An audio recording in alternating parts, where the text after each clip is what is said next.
Card company visa के सार्फिन अब social media और मैसेजिंग सर्विस व्हाट्सएप के जरिए एक दूसरे को पैसे भेज सकेंगे।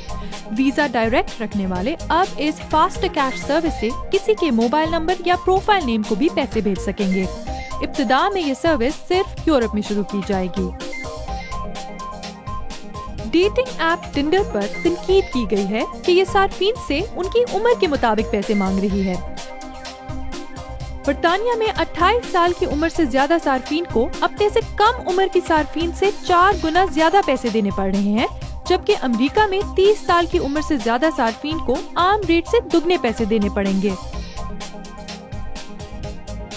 अमेरिकी चिप बनाने वाली कंपनी क्वालकॉम ने एक नया फिंगरप्रिंट सेंसर बनाया है जो उसके मुताबिक एप्पल के टच आईडी से भी बेहतर है। कंपनी का कहना है कि वो आवाज की लहरों की मदद से हासिल होने वाली मालूमात को इस्तेमाल करते हुए इंसानी जल्द का नक्शा बना सकती है। सार्फिन अपनी उंगलियों के स्कैन शीशे, लोहे और प्लास्टिक के फोन कवर्स पर भी कर सकेंगे। और आखिर में सर्च कंपनी गूगल ने एक जिप वायर के साथ कैमरा लगाकर उसे अमेज़न के जंगलात में से गुजारा है।